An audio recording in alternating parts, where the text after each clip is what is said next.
Hello, my name is Ben Esteville, and I'm conducting an interview on behalf of the Atheist Vanguard. And this interview is going to be with a gentleman who is representing the Liberty Baptist Church of Rock Falls, Illinois. Is that correct, sir? Yep. Would you mind telling us your name? My name's Tommy McMurtry. Hey, Tommy. Well, I've just got some questions for you. I'm going to ask them, and we'll see where this goes. Just answer honestly, and if there's something you're not comfortable with, you don't have to answer it. Okay. So, right now, as you may know, in the United States, it is Pride Month, and this is a time when the LGBT community celebrates national awareness. Now, LGBT stands for lesbian, gay, bisexual, and transgender. And as you may know, Leviticus 18:22, men shall not lie with a male as one lies with a female. It is an abomination. So, knowing this scripture, should we have Pride Month? Absolutely not. There's nothing to be proud about with that type of lifestyle.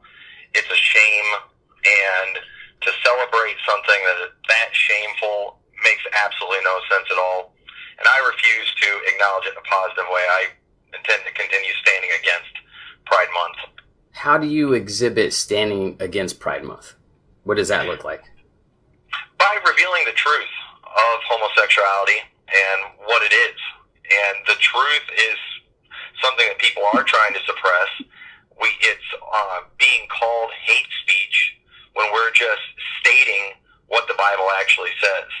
And there's a reason they don't want the Bible quoted on these things, because it's way too clear. And the Bible is just still, as you know, understand we're going more secular and things are getting bad in this country, but most people still consider themselves religious to a certain extent and would consider themselves believers in the Bible. It's just most churches aren't talking about the issue of homosexuality and what the Bible says about it. But the thing is, when it is spoken, most people tend to agree with what the Bible says. So they've got to keep us quiet on this if they're going to continue this agenda. And we're not going to do that. I'm going to be as vocal as I possibly can about what the Bible says, not what I think. What I think is it's irrelevant, but what the Bible says is very relevant to many people. So that's why I want to take advantage of this month while people are talking about this subject to kind of push back. Do you think same-sex marriage should be legal? Absolutely not. It doesn't even make sense. It's not a thing. It makes a mockery of marriage. And the thing is, I understand people who have a secular idea, who just don't believe in God. But my question for anyone, even for an atheist who is not a homosexual, is why would you even be interested in marriage with the opposite sex when you do not believe in God? Because there is no doubt that marriage is something that was instituted by God for male and female. It's right there in the book of Genesis. It says, what God hath joined together, let not man put asunder. Marriage is a religious thing, whether you like it or not. And, and of course, many societies who are not Christian, they have adopted some type of form of it because it is understood.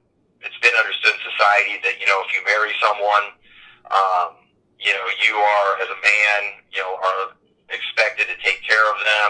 If you have kids with them, you as a father are expected to financially take care of those kids.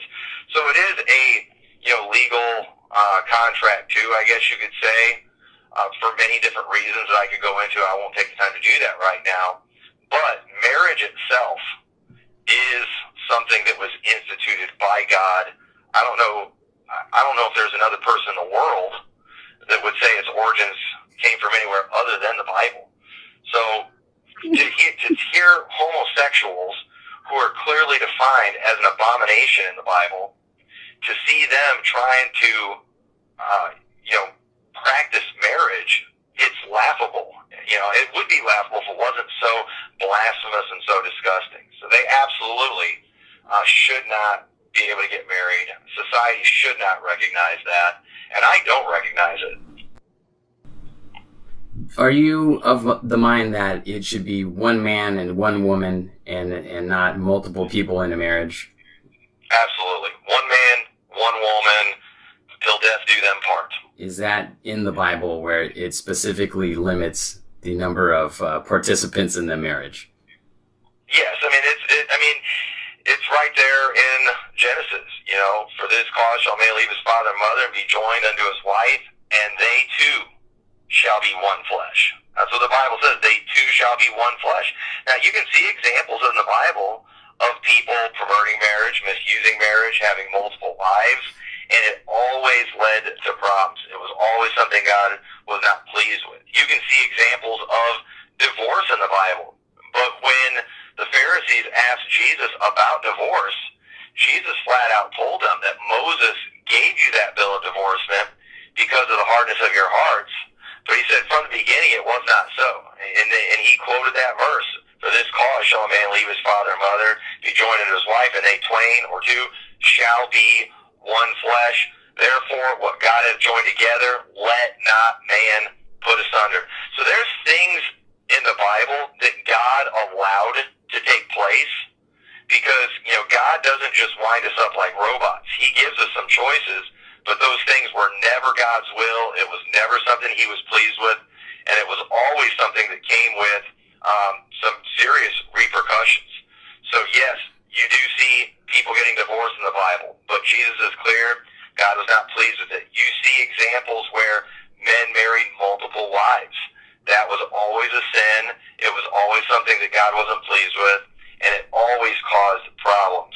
So marriage is it was clearly stated in the very beginning of Genesis chapter 2, one man, one woman, for life, and it was reiterated in the New Testament. God feels the exact same way about it today as he did in the beginning of creation. It's pretty biblically sound. Yeah. I think you know what you're talking about at that with that. Yeah, the Bible's real clear on it. There's some subjects in the Bible that can be a little confusing, where it's easy to have some disagreements, but there's some areas in the Bible that is crystal clear, black and white. The marriage issue is crystal clear. One man, one woman for life. Men and men, women and women, clearly an abomination. Yeah, it doesn't make it sound like it's a good thing. And another thing that we don't consider a good thing is rape. And I'm just going to give you a quick definition by Merriam-Webster on that. That would be unlawful sexual activity, and usually sexual intercourse carried out forcibly or under threat of injury against a person's will or with a person who is beneath a certain age or incapable of valid consent. And so my question is, can a woman be raped by her husband? A woman can definitely be abused by her husband. Because notice what it says in the definition. It says, unlawful sexual activity. Well, the thing is, the Bible makes it very clear in the Bible, and this is in the New Testament, that marriage is honorable in all, and the bed undefiled, but whoremongers and adulterers God will judge. But it also says in the New Testament that the husband is to render unto the wife due benevolence, and it says that the husband hath not power over his own body, but the wife, and the wife hath not power over her own body, but the husband. But the Bible also says that the husband is to give honor unto the wife as unto the weaker vessel. So we see very clearly in the Bible that while men are typically stronger than women and can take advantage of them, because of that, God has commanded men to give them that honor. So I don't believe that a husband should just go, abusing his wife, doing whatever they want. I think in that case, if a man is forcing his wife and things like that, I would say he's definitely guilty of abusing her. And the Bible clearly is against that. And so just like it's a sin for a woman to, withhold herself from her husband, maybe just because she's mad at him or whatever, it's also a sin for a man to do that to her wife. He's to render due benevolence. The Bible even says if you want to have a time of prayer and fasting, that you should do it with consent, both of you. As a husband and wife, that's something you need to agree together on. You, as a husband and wife, you are clearly supposed to work together on these things. And when it comes to the physical relationship, there's many examples of how there should be agreement on these things. So when it comes to, terminology of things, I mean, I guess you can call it whatever you want, but based on that definition you gave, that doesn't seem like that would fit it the best. But a husband definitely would be abusing his wife, and a husband absolutely should not do that. He is clearly commanded to give honor as unto the weaker vessel. So I would tell any man, take your wife's, you definitely need to take those things into consideration as a husband if you want to have a good relationship. And so, I wouldn't give 2 cents for a guy who would abuse his wife. In fact, I'd be happy to beat the snot out of him myself. Okay. It sounds like you're pretty firm on that stance. All right. Another question here. I'm going to take a look at Proverbs 13, chapter 13, verse 24. Whoever spares the rod hates their children, but the one who loves their children is careful to discipline them. Now, should children be physically disciplined, spanked, or beaten with a rod? What do you think about that? The Bible's real clear on that. That he that spared his rod hated his son.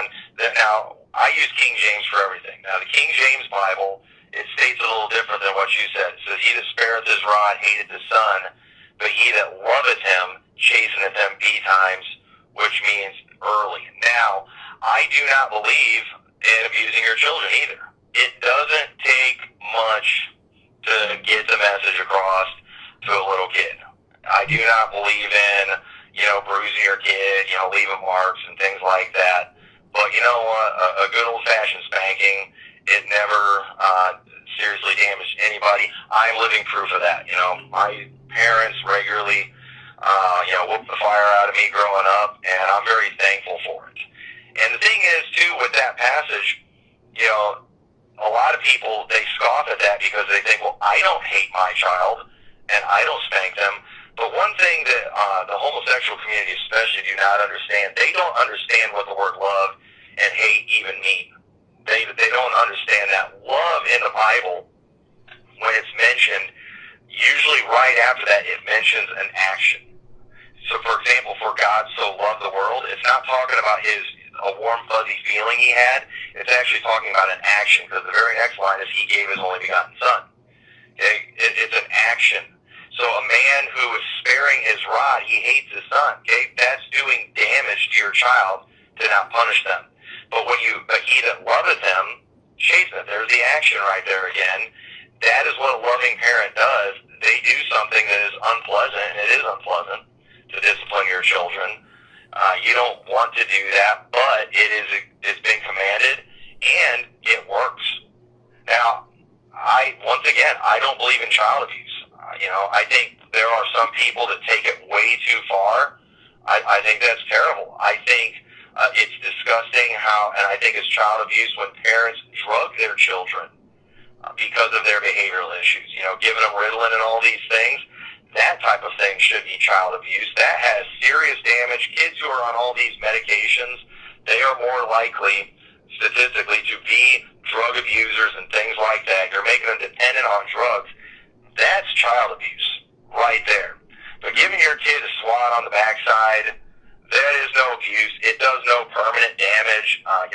The pain actually goes away really quick. And I absolutely believe Proverbs 13:24, and think parents should practice it. And if they don't, I'm not saying they don't have a warm, fuzzy feeling when it comes to their kid, but I will say they're doing some serious damage to their children. And so the Bible would define that as hating their child. So I agree.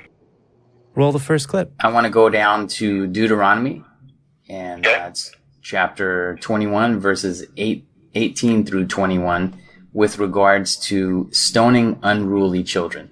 Now, where do you fall on the stoning of the unruly children? Well, if you read that passage, you'll notice it says, if a man have a stubborn and rebellious son, which will not obey the voice of his father, or obey the voice of his mother, and that when they have chastened him, will not hearken unto them. That's that spanking that we just talked about. Okay? Now, here's the thing. When a parent chastens their child like they're supposed to, it usually works. That solves the problem. There is not a parent on this planet that has not had a child that has disobeyed them. All right? With the exception of Mary and Joseph, it's just never happened. Every child disobeys, every child gets unruly, and then parents throughout history have spanked their children, and it has solved the problem. However, there are rare cases, and I believe it's very rare, where it doesn't work. And so in that case, when a parent has raised a child that they have chastened and it didn't work, then it goes on, it says in verse 18 or 19, then shall his father and mother lay hold on him and bring him out to the elders of his city and under the gate of his place. And they shall say to the elders of his city, this our son is stubborn and rebellious. He will not obey our voice. Listen to this. He is a glutton and a drunkard. Now, does this sound like a little, 6 or 7-year-old or 12-year-old or even a 15-year-old? I mean, how many 15, even 16-year-olds do you know that are already drunkards? Okay? This is clearly a son who has grown up and has failed, what they call today a failure to launch. This is that guy, this is that fat dude sitting in his mom and dad's basement playing video games all day, making his mom bring him his TV dinners while he won't get a job, while he won't do anything. Fat, lazy, stuff in his face, good for nothing, won't get a job. And you know what? In a case like that, it says, then you bring that guy, and it says, and all the men of the city shall stone him with stones that he die. So shalt thou put evil away from among you, and all Israel shall hear and fear. So that verse is always misinterpreted as just to mean some 6 or 7-year-old boy who sassed his mom. That clearly is not what the Bible is talking about. This is a child who has been raised that the chastening didn't work, and that is rare. That is very, very rare. Now, we see a lot of fat, lazy, glutton, basement dwellers today. Why is that? Because mom and dad's not spanking their kid. So the truth is, if you look at our society today, there's a lot of people that would fit this category that need to be taken out and stoned. If our culture spanked their kids, this would be so rare that nobody would bat an eye to stoning somebody like this. This is what they call, that bad seed or something like that. But most kids are going to do just fine if mom and dad would just, stop listening to modern psychology and spank their kids. They would be fine, and then they wouldn't raise the fat, lazy video gamer, good for nothing. How many kids would have to be stoned before people got the message? One. If that was a law that got passed, let's say, maybe one per community, but I'm telling you right now, if you were growing up as a kid, and every kid gets tempted to be lazy and pathetic and not want to listen to his parents, but if you go and you see that 18, 19, 20-year-old guy who, they have to get 4 people to drag his fat carcass out of the basement, and they bring him out to the town square and make an example of him and stone him with stones, I guarantee you're going to start listening to mom and dad, and you're not going to follow that example. Critics. And these guys, too, these people, too, this type of people, these basement dwellers, as I call them, these are the ones that are the child porn addicts, the child molesters.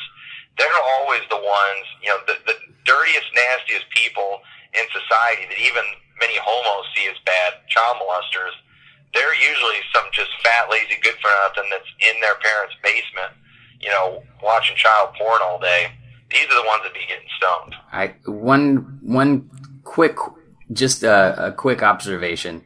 We do have the death penalty currently, but that doesn't seem to keep people from doing things that would earn them the death penalty. And the second thing is, You know, a lot of Catholic priests are in the news for molesting kids, so I don't want to paint. I would hope you don't paint everyone with that broad a brush, because even people in your own community have had issues with that, and they are not basement dwellers; they're bishops and cardinals, and you know. Well, right. But Well, I let understand. me tell you about these bishops and cardinals. All right. See, they're a classic example of this, and I've preached whole message on this. I'm going to try to give you the short version of this. The Catholic priests are living an unnatural lifestyle. They get up and they don't really do that much work. Here you have a grown, able-bodied man who's not really that busy. He does his Mass on Saturday and Sunday. You know, he does his confessionals and things during the week. But what his job that he does not require a lot of effort and a lot of energy. And it is unnatural. It is not normal for a man to be alone. That's why God made a woman for the man. It is not good that man should be alone. I'll make an help meet for him. That's when God made the woman. And so you have these priests that are living a fairly easy life physically that are not getting married, and so they're not getting any of their sexual desires fulfilled.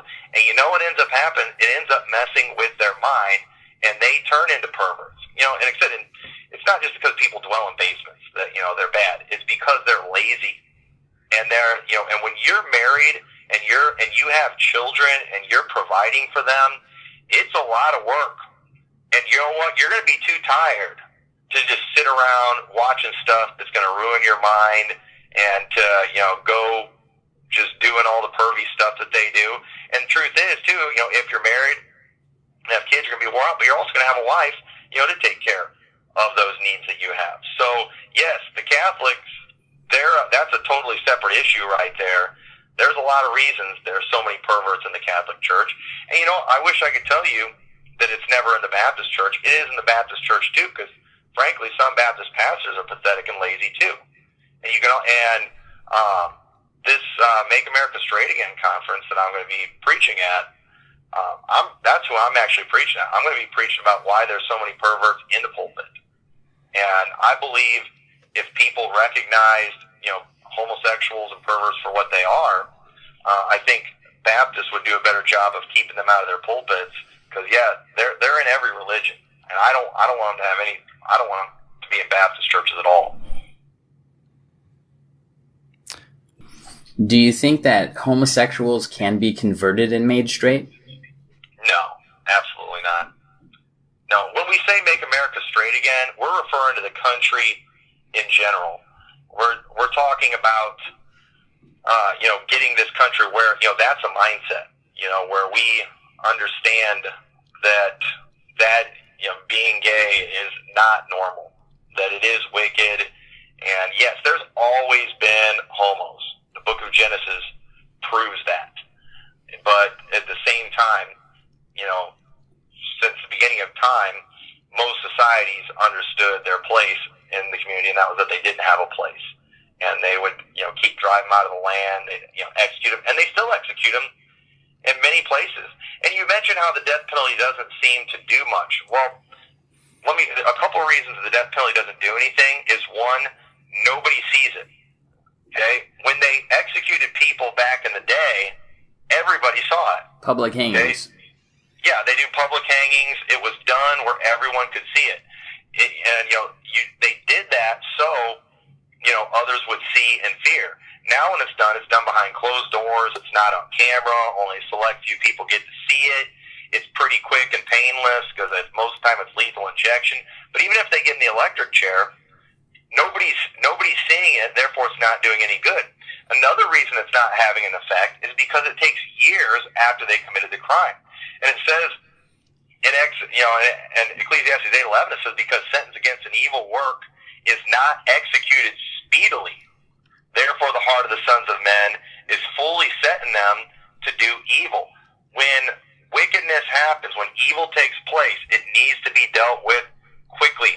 It's in our Constitution and the Bill of Rights. You know, we have a right to a speedy trial by a jury of their peers.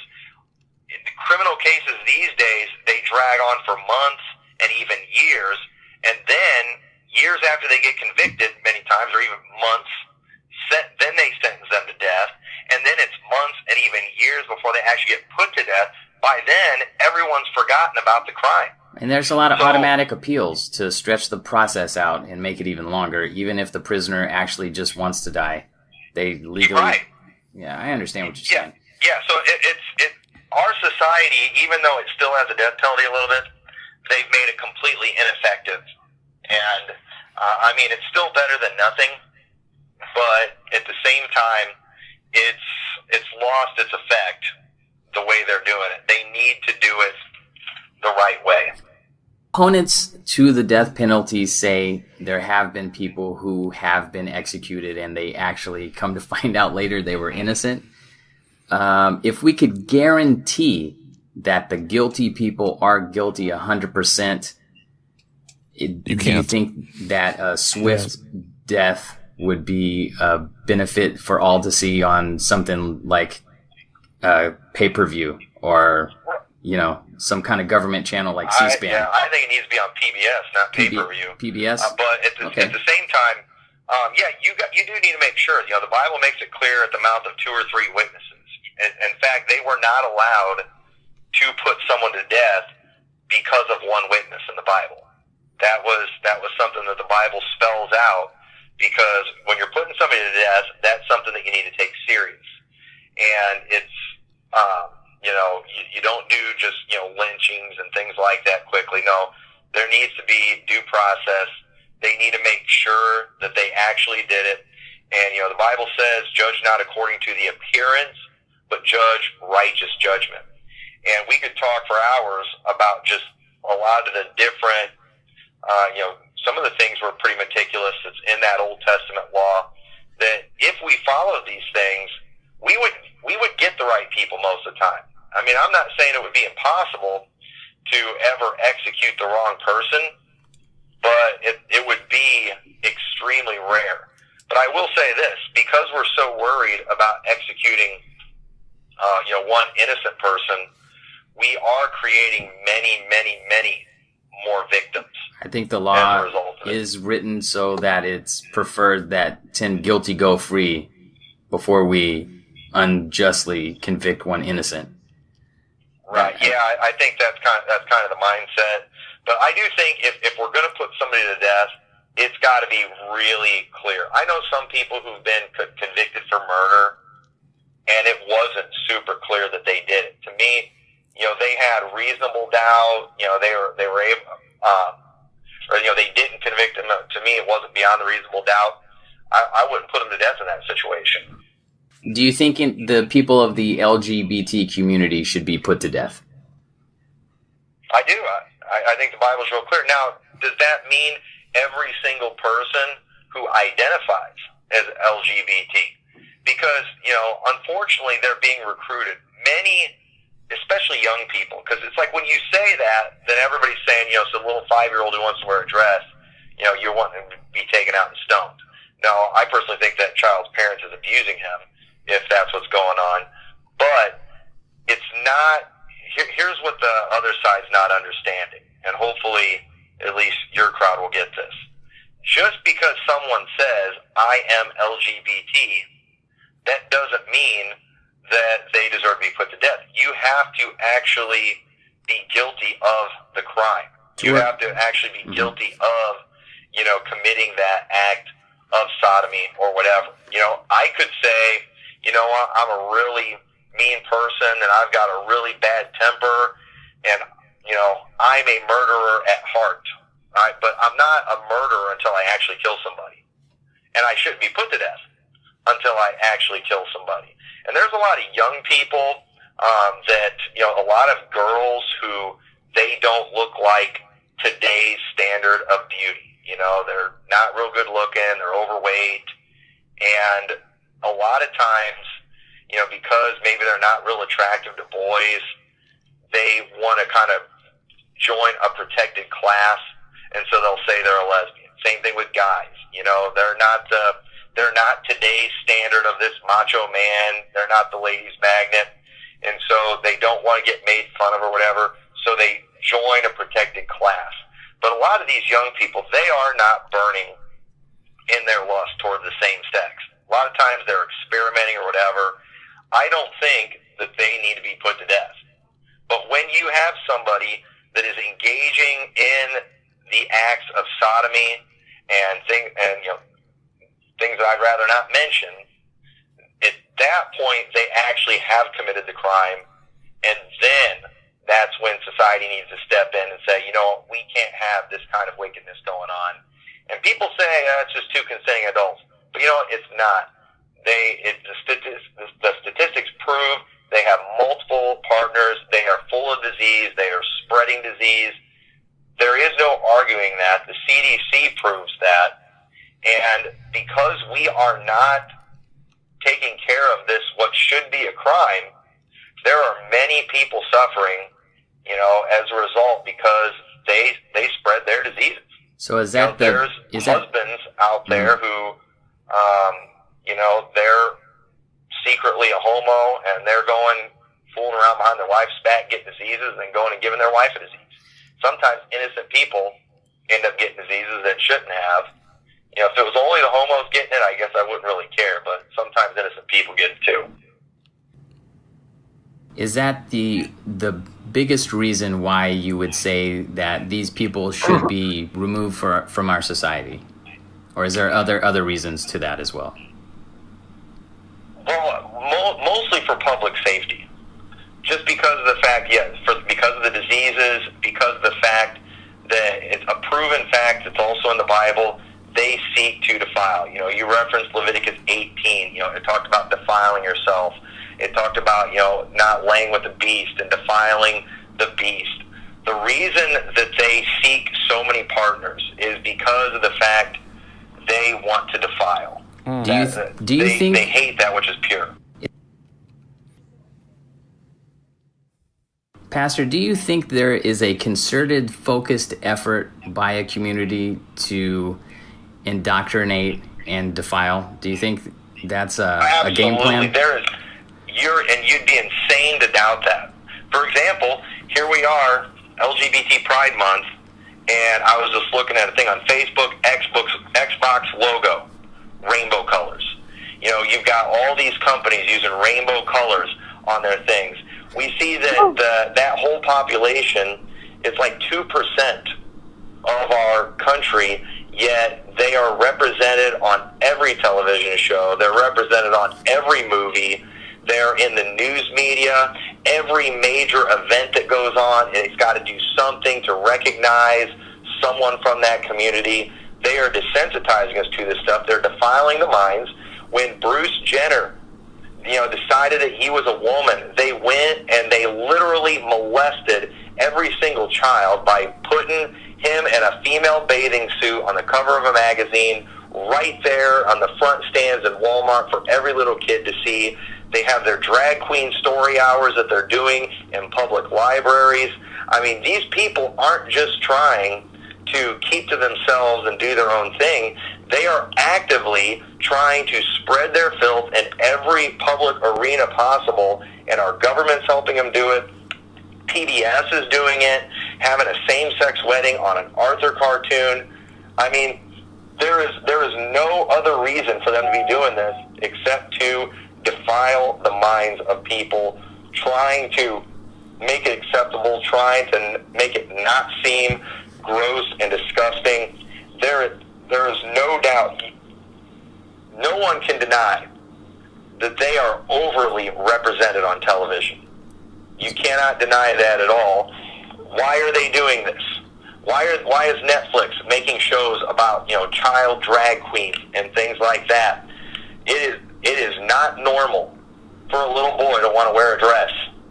That is a very rare thing, yet it is being shoved down our throats by a society that mostly does not want that, and it's an attempt to defile.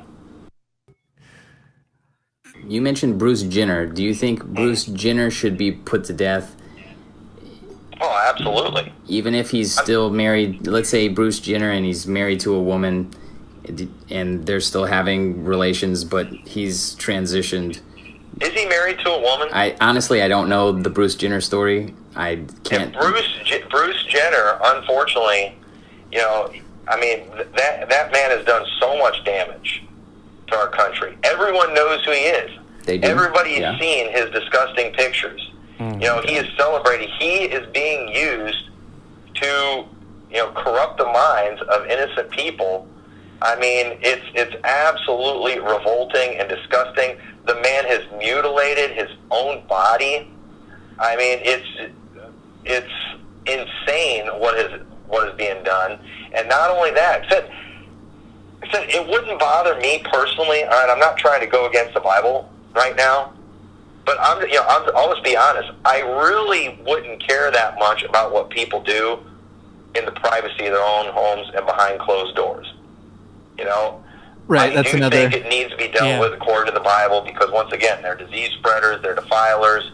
But let's say theoretically, all right, this is not the case, but theoretically, let's say that LGBT, they just wanted to live their own lives, do their own thing behind closed doors. Hey, as long as I don't have to see it, as long as I don't have to be around it, it really wouldn't bother me. But that is not what they want to do, because we all have seen Bruce Jenner in a female bathing suit. We all are seeing this stuff. I don't want to see it. I don't want to see homos. I don't want to see transgenders. Okay? And the thing is, I don't really see these people that much out in public, but I see it in every form of television that's out there, on social media. It is being shoved down our throats. So the thing is, Bruce Jenner, the reason he needs to be put to death, it's not just because he wears dresses.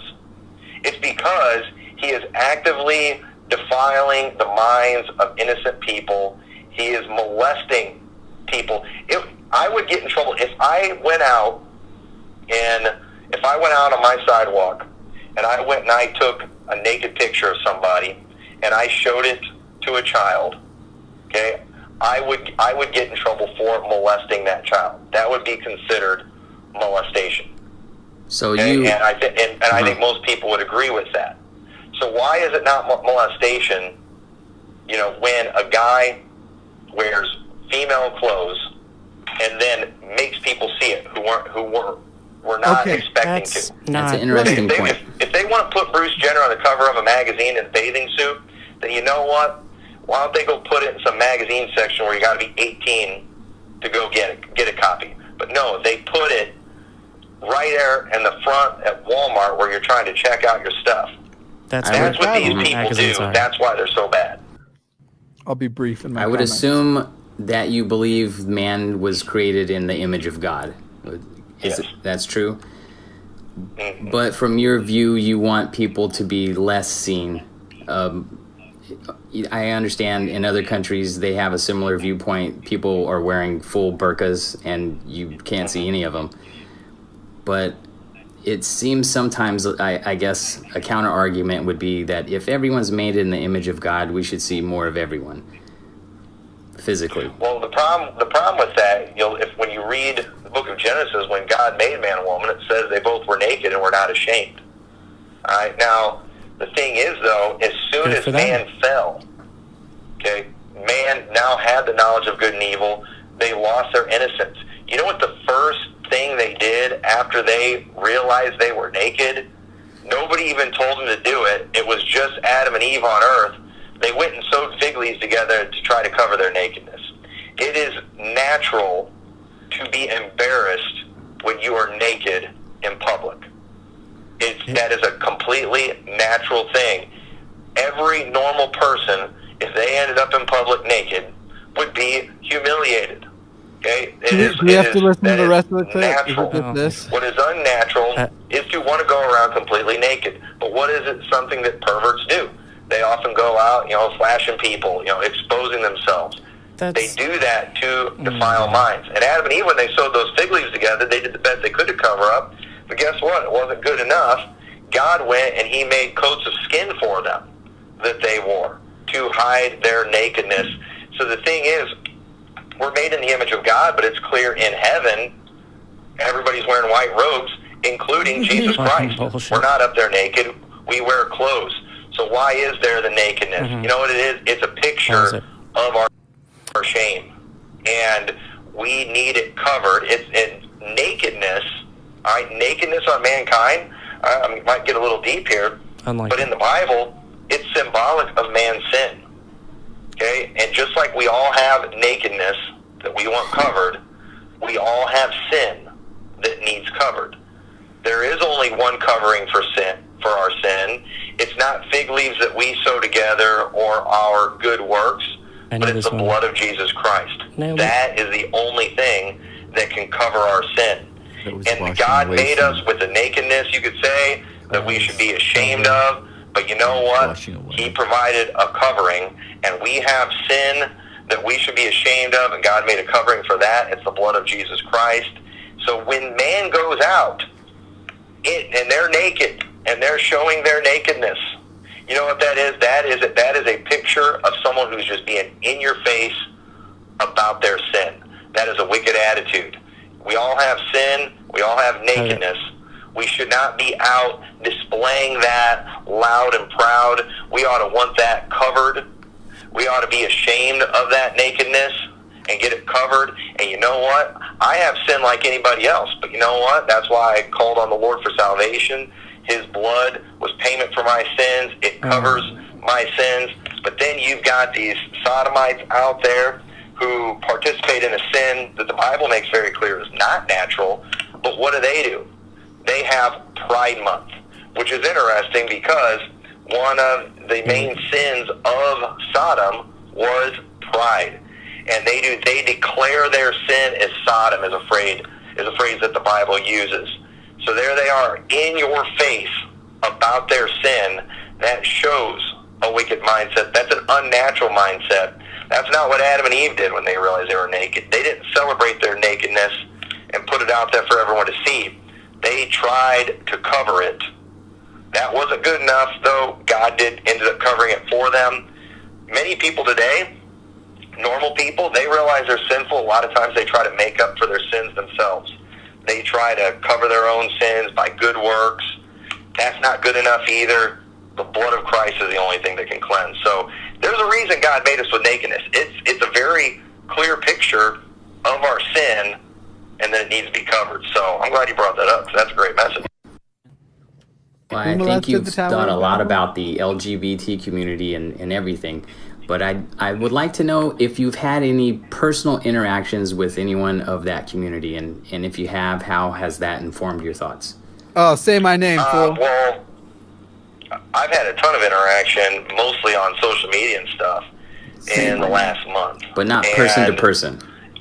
But not in person. Now, I would prefer to not talk about in-person contact that I've had. For one, once again, as disgusted as I am by homos, I do not advocate for violence, and I have never physically assaulted a homo. I've never done anything to hurt him. If I run into him in public, I just try to avoid them. There are some restaurants in our area that have had some homos there. I just avoid those restaurants because, honestly, I don't want them handling my food. I don't want to interact with them. If I do have any type of interaction, I keep it short, sweet, blunt. I'm trying to live peaceably with all men. And it's hard when you live in a society that are letting what should be criminals walk the streets freely. Just because our government doesn't do its job doesn't mean I'm going to go and sin as a result of it. I'm not going to hurt these people. I hear you. But when I interact, honestly, I'm horrified. I'm disgusted. I just do what I can to get away as fast as possible. The first clip. Do you think the LGBT community has made a choice to go down that road, or do you think people are just born the way they're born and these are the actions that they're taking because it's natural, because they've been born that way? Or do you think it's a choice? No, they were not born that way. So you think it's an active choice? Yeah, they absolutely were not born that way. Because we call them reprobates a lot. You'll hear me use the term reprobate when talking about them. A reprobate is someone who has rejected the one trait of a reprobate you see throughout the Bible is these were people who knew the truth. It says in Romans 1:18, says, "For the wrath of God is revealed from heaven against all ungodliness and unrighteousness of men who hold the truth in unrighteousness. Because that which may be known of God is manifest in them, for God hath showed it unto them." And I'm not going to read that whole passage to you, but every legitimate LGBT, not everyone who identifies as that, but everyone who is an actual full-blown sodomite is somebody who knew the truth at one point in their life and they rejected it.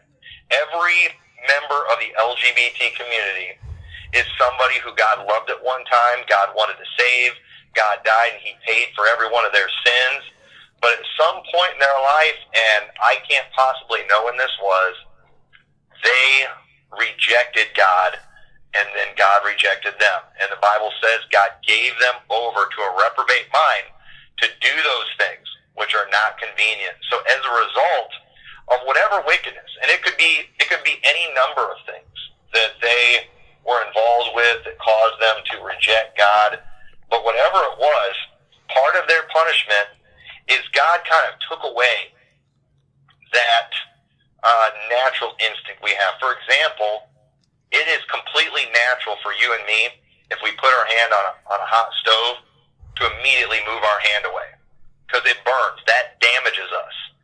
You and I, we're going to just naturally pull away from something like that. A reprobate, they don't have that. They desire to do things that are harmful. That's why you have many people who cut themselves. That's not normal. You know, they're abusive with themselves. Bible calls them abusers of themselves with mankind. They do things that are repulsive. You and I are naturally repulsed at the sight of poop. You know, we don't want to be anywhere near that. But when someone's given over to a reprobate mind, they now desire things that are harmful, things that are repulsive to normal people. And same-sex, activity is repulsive to the normal man and woman. But because they've been given over to a reprobate mind, something that causes diseases, something that is gross, something that causes great harm, it's actually attractive to these people. And that is part of their punishment for rejecting God. So they were not born that way. That is a lie. They still haven't discovered the gay gene, and they never will because there's no such thing. I want to talk. They had a chance, and they lost. Sounds like you think they're rebels. Next one. I want to talk about being born another way. Okay. Are you familiar with obsessive compulsive disorder, or OCD, ADHD, ADD, Asperger's? Do you think people who have these clinical diagnoses are making a choice, or do you think that's a honest medical issue that they have? Well, and I'm not an expert on that subject, but at the same time, we clearly are coming up with a lot of new diseases and things because everybody's on meds. You go, and if you have a typical healthy, rambunctious, hyperactive boy, and you don't ever discipline him, he's going to get out of control. Now, our society has decided it's better to drug them up than it is to spank them. They think that's better. Well, you start drugging kids up, they're going to come up with all kinds of weird problems. So I'm not saying there's not such a thing as ADD, Asperger's, all that kind of stuff, but I do think a lot of that is drug related. And I think if parents would just, discipline their kids biblically, I think that solved the problem. I think my boys definitely had ADD, but they were fine. It didn't hurt them. I definitely never, as a parent, abused them, and especially through drugs. I never did it. But sometimes people have problems that make normal life more challenging for them. So do we throw the rules out the window for them? Do we, if somebody has an explosive temper, do we turn them loose on society and let them beat people up? Or do we deal with it We force them to deal with that problem, or they're going to be in trouble because we understand what they're doing is harmful to other people. Well, it's the same thing too. Let's just say that somebody, they have a attraction to kids. You know what? That needs to be stopped. That needs to be dealt with. That is a bad thing. Agreed. And if somebody is attracted to the same sex, that's a bad thing. They're responsible to control it. So if some dude's out there and theoretically he's attracted to other guys, I don't think he needs to be put to death if he controls himself and doesn't do anything. Pastor, for example, I'm a man, and I'm attracted to women, but at the same time, does that give me the right to just go do what I want with any woman that I want? I have no right to do that. That would be wicked for me to go and just sleep around with every woman that I think's attractive. That's not what God intended, and that's not something I should do. And you know what? As a young man, I was attracted to females. I wanted a wife, and you know what? I found one. And I have kept myself only unto her. As we said in the vows, I promise to keep myself only unto her as long as we both shall live. If I see another woman that I think is attractive, guess what? I am supposed to, stay faithful to my wife, and I'm not supposed to just give in to whatever I desire. I might see an item that I want. Some people might be more inclined to steal than others. We're not just going to give them a pass because they've been diagnosed as a kleptomaniac. And you know what? If kids have whatever, they still have to follow the rules of society. It may be a little more challenging for them. You don't think some of these things are choices? Some of them are, some of them maybe not, if you have a medical condition. Do you think with all of the subjects we've spoken about, there's anything that springs from a dark demonic possession? I know the Bible is very clear and very specific about a variety of possessions that have happened. Now, do you think that could account for anything we've been talking about? And that's hard to say for sure because, the Bible says from within the heart come adulteries and fornications and things like that, the things that defile a man. So, man is capable of some pretty bad things on his own. There's no doubt about that. But at the same time, there are satanic forces that are at work that I think take part in that. I definitely believe that, there is demonic activity involved, but isn't like a full-blown demon possession, stuff like that. I couldn't say that for sure. I think man is capable of some pretty nasty stuff on his own. Now, that doesn't mean I don't believe in demon possession. I do believe in demon possession. It's definitely a real thing. It definitely plays a part in it. I would like to think that any man who would ever molest a child is demon possessed. Just as I like to think every man who is attracted to another man is demon possessed. I have no doubt demonic forces are at work when it comes to homosexuality and everything, but I wouldn't go as far as blaming demons on a homo. Because one thing, too... When do we get to cut this to in the Bible, we see Jesus casting devils out of people and then them want to be followers of Christ. Okay? Mm-hmm. The thing when it comes to homos, these are people that are just reprobate and rejected. So it's not like you're just going to cast a demon out of them and then they're going to be fine. Because that's what we would see in the Bible. So I think most of the time with stuff like that, I think it's just man being wicked. I think the demonic possession is probably pretty rare for the most part. So you don't think there are gay demons at work? No, probably not. There could be, the Bible calls them devils. Mm-hmm. It calls them unclean spirits. That's right. And so I do think there's a role that they play. I gotta jump in here. How much they're involved. Here, can we hold the clip for a second? I really couldn't tell you that. The Bible is not real clear on that.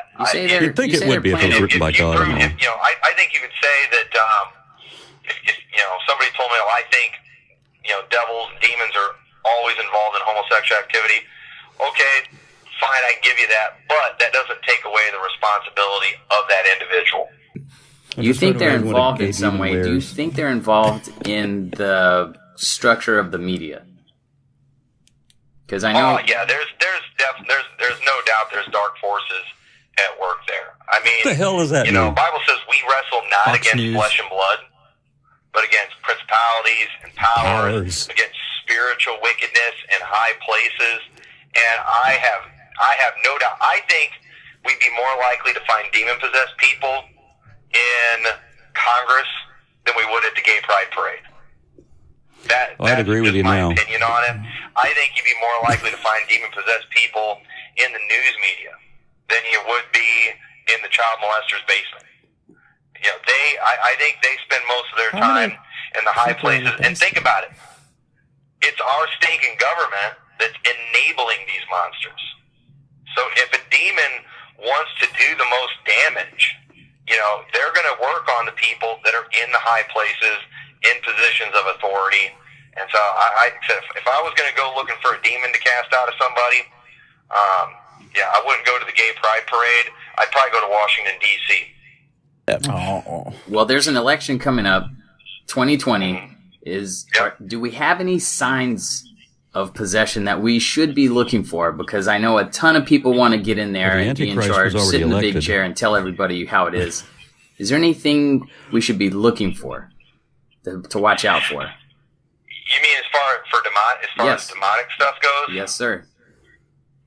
I really couldn't answer that for you. I do think they're all demon possessed. Because here's why I think these people are demon possessed. All right. For example, when it comes to your LGBT crowd, I mean, these people, the damage that they're doing to themselves is all over them. You see these freak shows that are just all pierced up, tattooed up. I mean, these people are they've abused themselves so bad. It's real easy to imagine these people doing evil. You don't usually see that kind of stuff on your nice, normal, nice-looking, normal-looking people. All right, but yet we've got these people in Congress that look completely normal. They don't look like they abuse themselves. They don't look like they're, practicing witchcraft in a back room somewhere. Yet these people who are so nice, smiley, and normal-looking are passing bills allowing doctors to rip babies out of a mother's womb.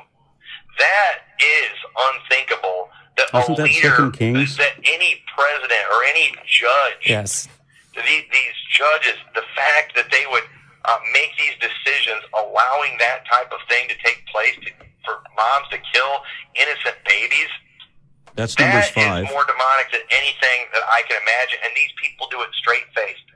They do it with smiles. They do it without batting an eye. Or smiles, which is it? I could not do that. I mean, I can't even, while I'm for the death penalty, I can't imagine being the one to ever administer the death penalty. I don't want to see anybody hurt.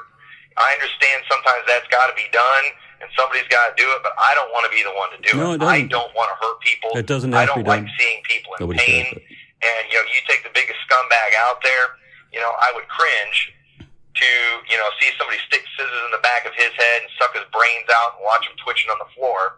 Yet there's doctors out there and there are judges making it legal to do that to babies. That is just unimaginable in my book. And you're going to have a hard time convincing me that every single monster that sits on that Supreme Court that, votes in favor of abortion is not some demon-possessed pile of garbage, and everyone in Congress that votes for that stuff is not some demon-possessed, sick individual. That is just beyond. Okay, so anybody who has a more advanced position than he does you want to look for signs of demon possession? When these people are promoting abortion, I think that's a real good sign, with a smile on their face. When you see them getting up and talking about in LGBTE Pride Month, how we need to start helping decriminalize homosexuality in other countries like Donald Trump just did, and I say, that guy's got a devil in him. That he would mess with other countries and try to influence their laws as president, just Donald to Trump score has a demon some in him? political points with the sickest people on earth, Probably a that guy's couple. a devil too. So right there, that's a good sign. Somebody needs to go perform an exorcism on that guy. I could see three of them standing on each Pastor, other's shoulders in one I'm suit. going to let you go. I'm going to let you have the last word if you have anything else you'd like to say. Well, I just appreciate you giving me an opportunity to answer some of these things. So any of the other atheist groups that are out there, I'm always glad to talk to people, but I don't talk to homos, and I don't talk to people with filthy mouths, and which is a lot going after me right now. I have no respect for people like that. But, some people are just wrong when it comes to certain things. I'm always glad to talk with them and try to help them out. So I appreciate you. I don't know you. I've not watched your stuff, but you definitely seem polite and like you're trying to have an honest conversation. And so I'm always glad to talk with people like that. But people who act like sick, vile dogs, they can go jump in a lake for all I care. So. Okay. Yay! I Let's hear go you. jump in a Respect lake. is a thing that we should cultivate because we're human beings. We have to live on this planet together. We are not going to agree on everything, but it's fine. That is the course of life. Through eons, we have not all agreed, but what is important is that we can come to an understanding, listen to each other, and try to forge ahead in the best way we can. Yeah, that's right. So I again, appreciate it. So thank you very much. Thank you, Pastor. You have a great day. You too. so Bye-bye. Bye.